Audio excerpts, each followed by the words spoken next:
佢講話耶穌要去一個城，冇講點解佢要去，似乎講話佢好清楚知道要去嗰個城，耶穌要去嗰個城，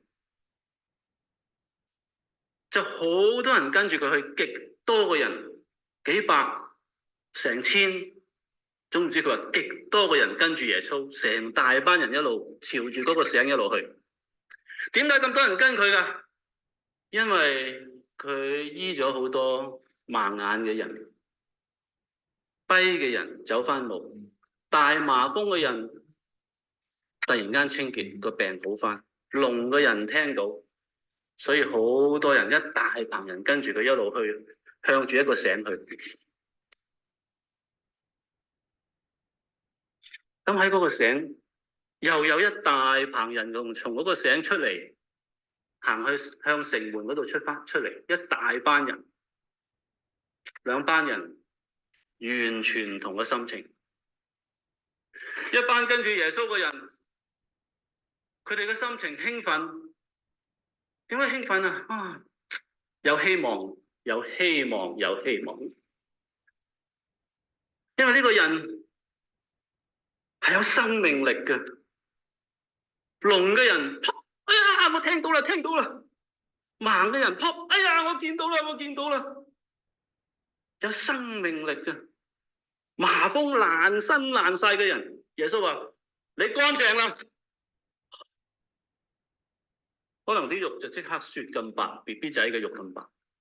有生命嘅呢個人，一路跟住成班人係好喜樂、好興奮，跟住緊一個生命。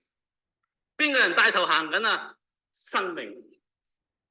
耶穌話：我是復活，我是生命。復活嘅意思，廣東話我就係可以死過翻生，我就係生命。佢宣告：我是復活，我是生命。I am the resurrection and the life。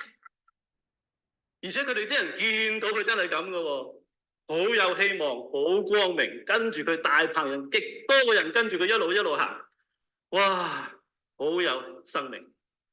但係有一班人喺個城裏邊出緊嚟，好冇希望，好冇生命，好沮喪，好傷心。點解啊？因為喺佢哋城裏邊，似乎係佢哋一個好愛嘅人，好歡迎嘅人，因為好多人都關心佢。唔知點樣，點解咧？好似個天咒佢咁樣嘅。佢老公又死咗，一個寡婦已經夠可憐啦，得返一個仔，一個獨仔。點解連佢唯一個仔都拎走埋咧？個天點解要咁樣咒佢咧？手下留情啦，點解要咒得佢咁犀利咧？喺嗰個社會做寡婦已經好艱難㗎啦，老公死咗已經係好艱難，無依無靠，唯一個仔係佢嘅希望嚟嘅，有仔好重要嘅喺嗰個社會，係佢將來嘅希望，係佢將來嘅依靠。點解個天要咁樣咒佢咧？